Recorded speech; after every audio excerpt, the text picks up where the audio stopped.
Greetings everyone, welcome to Chess Advanced, and this is a game from round 6th between Magnus Carlsen and Gukesh, one of the two favorites. Gukesh has been in tremendous form, he's beating everyone that's come in his path, and now it's the former world champion Magnus Carlsen, and a lot is at stake with a $2.5 million pool, and the one player that's going to win this also gets a spot in the candidates tournament, so definitely a lot at stake here. So let's see who will surpass the prodigy or the master. So without further ado, let's start with this game. Gukesh is with the white pieces and he starts with d4, and we have the very nice knight to f6 going for the Indian game, and we have just bishop to f4 going for a London system type setup, and there are a lot of moves preferable here. You can go for this e6, you can go for even d5, you can go for c5, but a move Magnus played definitely tried to throw Gukesh out of his preparation, and Magnus goes for b6, and that's definitely not a new move. And here it went for knight to c3 and just bishop to b7.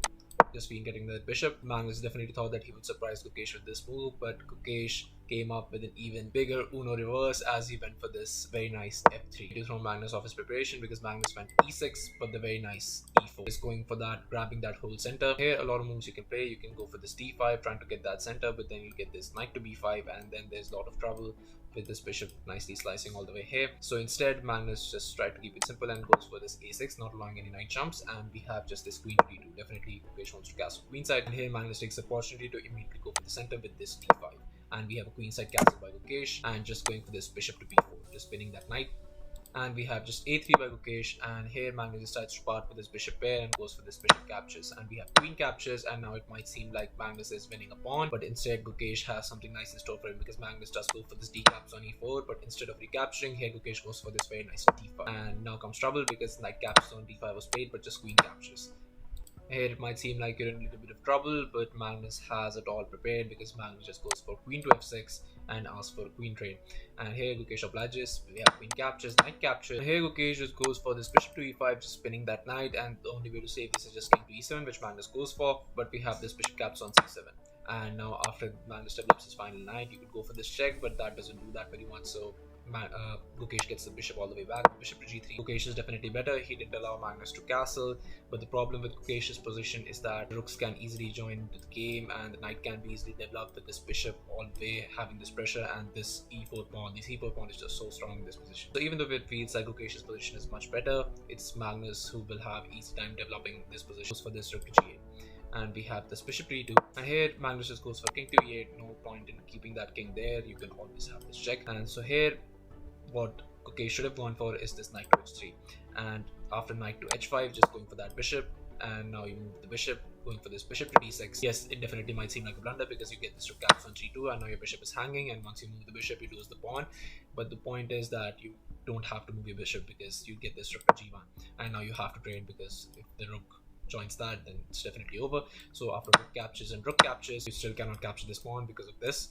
So again, you'll have to play this knight to f6, but after knight to g5, and after this trade, and after move like bishop to e4, just centralizing that bishop, and after knight to d4, going for that optimum square for the knight, and after knight to f8, you'll just play this rook to f1, just attacking that knight, and once the knight moves back, you'll mostly see a draw in this position. So instead of all this, Gukesh actually goes for this f caps on e5, and that is not actually a good move, because here manages trades everything and goes into a favorable endgame, because he goes for knight caps on e4, and after bishop to f3, we see a trade, knight captures, edge captures, and after bishop captures, knight captures, and rook captures, and rook captures on h7. You get this endgame, which is definitely not a good one for Gukesh. And it's not actually winning or anything, but even if you give Magnus a little bit of an advantage, he knows how to convert that into a win. And here king to e7 was played, but he just goes for the knight to d4, going for this check. But here just knight to e5 was played, preventing that. Gukesh goes for this rook to e1, attacking that knight, but just rook to g4. And we see a trade, rook captures, and we see just rook to e2, but just doubling up on the d file, going for this thread. So we have c3, making some room for the king, and we have just rook to f4. We have this king to c2, and we have just rook to g8, going just putting pressure on that g2 pawn, and we have this b4. We have b5 by Magnus, not allowing any further developments on queen side, and we have just this. Here Gukesh goes for king to b3, but just here rook f to g4 was played, putting additional pressure, but here Gukesh counters that with a very nice rook to f2, going for that pawn as well. So here rook to g7 was played, and we see a trade, rook captures, and Gukesh starts pushing on the queen side, going for this a4. Magnus starts pushing on the queen side with this very nice f5, and we see a trade, a captures, and here was definitely the crucial moment of the game, where Gukesh had to go for this c4. And yes, that looks like a blunder, because you get this rook to g3 check, but instead you could play this very nice rook to f3 blocking, and yes, you lose the pawn. After king captures, caps on g2, you have this very nice rook to b3, just supporting the pass pawn, and it will be very difficult, even 2 to 1 advantage. And even if black king tries to oppose that pawn, you'll just get this check, and even if you go here, this king moves, and always white will be able to check the black king. And if the black king anyways tries to set up a blockade, you have always this rook to e3 going for this pawn. That was a move that Gukesh had to play, but Gukesh instead went for this rook to a2, and now it stirs up some trouble, because here Magnus goes for this very nice rook to g5, just waiting to see that if Gukesh will blunder, and he definitely did. Here Gukesh went for this rook to a7 check, and after king to f6, again this rook to a2 was played, but unfortunately for Gukesh, he just lost the tempo, and Magnus is definitely going to utilize it, because Magnus just goes for immediately this. And here Gukesh tries this rook to c2, but just rook to g3, not allowing this pawn to be pushed. And after king to a2, and it's very instructive how Magnus shows how to win this endgame. It's definitely not that easy as he makes it look, because here king to e5 was played, and after king to b2, Magnus just goes for king to d5, not ever allowing to push that pawn.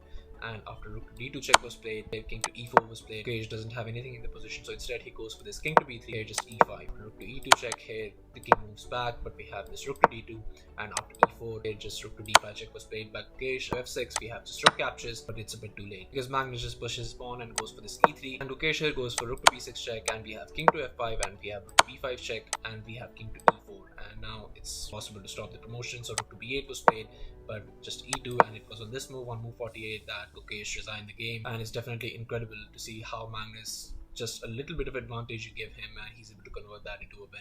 But Gukesh will definitely have one opportunity to bounce back in the game tomorrow, so let's see how he does it. So yeah, thank you all for watching. I'll be coming up with another amazing game in just world, so stay tuned for that, and I'll see you guys very soon. Thank you all.